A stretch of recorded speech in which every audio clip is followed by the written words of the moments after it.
IPhone 7 unable হয়ে গেছে। এই যে আনেবেল, এটা হওয়ার কারণ হচ্ছে বারবার রং পাসওয়ার্ড দিলি। আপনি প্রথমত 7বার পাসওয়ার্ড টাইপ করতে পারবেন, 7বারের পর একটা সুযোগ থাকে ইলিশ করার। 7বারের পর যদি ওই সুযোগটা আপনি হারাই ফেলেন, 8বার 9বার 10বার 11বারের পর হচ্ছে আপনার আইফোনটা পার্মানেন্টলি আনেবেল করে দেয়। সেক্ষেত্রে ফ্ল্যাশ করে ওপেন করতে হয়। আর এসব কাজ আমরা করে থাকি। আমাদের দোকানের ঠিকানা খুলনা শঙ্খ মার্কেট, সজন টেলিকম। এই যে এটা সফটওয়্যারের মাধ্যমে ফ্ল্যাশ করে এটা ওকে করা হয়েছে। এখন এগুলো আমরা হাতে ম্যানুয়ালি সেট আপ করে নেবো, যেগুলো যেগুলো চাই সেগুলো। আপনি যদি এটা নতুন করে অ্যাপেল আইডি বসাতে পারবেন। আবার যদি আগের অ্যাপেল আইডি এটা লগ ইন করা থাকতো, সেক্ষেত্রে আপনার পুরোনো অ্যাপেল আইডিটা বসানো লাগতো। এটা কোনো অ্যাপেল আইডি লগ ইন করা ছিল না, যার জন্য আমাদের সামনে অ্যাপেল আইডি চাই নাই।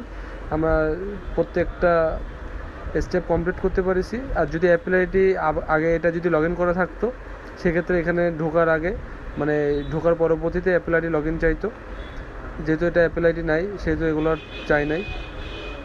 আপনারা যদি এরকম পাসওয়ার্ড বারবার রং হয়ে যায়, আপনারা এতবার পাসওয়ার্ড বারবার রং পাসওয়ার্ড দিবেন না, 4-5বার ট্রাই করবেন। তারপর 7বারের পর আপনার রিলিজ অপশন পাবেন, সেখানে আপনার সফটওয়্যার ছাড়াই আপনারা এগুলো ম্যানুয়ালি কাজ করতে পারবেন। হাত থেকে লিস্ট করে অ্যাপেল আইডি সাইন আউট করে আপনারা পুরোটাই ঠিকঠাক করে নিতে পারবেন। আর যদি 7বার অতিক্রম করা হয়ে যায়, সেক্ষেত্রে আর ফ্ল্যাশ করা ছাড়া কোনো ওয়ে থাকে না। সেক্ষেত্রে আমাদের যে কোনো দোকানে এসে এটা ফ্ল্যাশ করে ঠিকঠাক করে নিতে পারেন। খরচও এটা খুব সীমিত। এই টাইপের কোনো প্রবলেম হলে যোগাযোগ করতে পারেন খুলনা শঙ্খ মার্কেট, সজন টেলিকম। এই যে দেখতেছেন সেটটা সম্পূর্ণ সেট আপ কমপ্লিট।